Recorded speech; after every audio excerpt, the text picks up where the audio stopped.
விக்கிரவாண்டி இடைத்தேர்தல் அறிவிக்கப்பட்டதால் தமிழ்நாடு சட்டப்பேரவை கூட்டத்தொடர் முன்கூட்டியே ஜூன் 20ஆம் தேதி தொடங்குவதாக சபாநாயகர் அப்பாவு தெரிவித்துள்ளார்.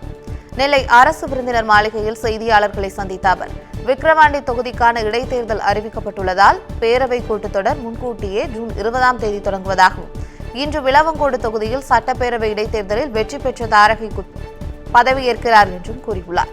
மாஞ்சோலை தேயிலை தோட்ட விவகாரத்தை பொறுத்தவரை தொழிலாளர்களின் நலன் குறித்து அரசு நல்ல முடிவை எடுக்கும் என்றுள்ளார். விழுப்புரம் மாவட்டத்தில் மட்டுமே தேர்தல் விதிமுறைகள் இருக்கும் என்று தேர்தல் அதிகாரி கூறியதால் அங்கு மட்டும் அரசு நலத்திட்டங்கள் அறிவிப்பு நிறுத்தப்படும் என்றும் அப்பாவு கூறியுள்ளார்.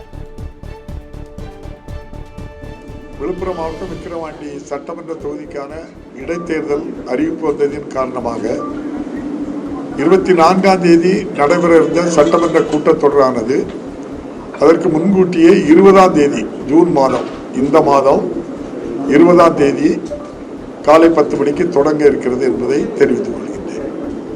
கன்னியாகுமரி மாவட்டம் விளவங்கோடு சட்டமன்ற தொகுதியினுடைய இடைத்தேர்தலிலே வெற்றி பெற்ற தாரகை கட்பட் என்ற உறுப்பினர் காலை 11 மணிக்கு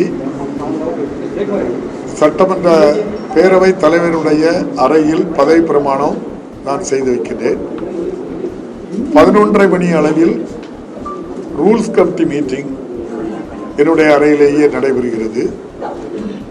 ரூல்ஸ் கமிட்டி கூட்டம் முடிவடைந்ததும் 12 மணி அளவில் PAC பிசினஸ் அட்வைசரி கமிட்டி கூட்டம் அலுவல் ஆய்வுக்குழு கூடி 20ஆம் தேதி முதல் எத்தனை நாட்கள் சட்டமன்ற கூட்டத்தொடரை வைத்துக் கொள்ளலாம், எந்தெந்த தேதியில் எந்தெந்த மானிய கோரிக்கைகள் வைத்து விவாதத்துக்கு எடுத்துக்கொள்ளலாம் என்பது குறித்து அலுவல் ஆய்வுக்குழு முடிவு செய்யும் என்பதை தெரிவித்துக் கொள்கிறேன்.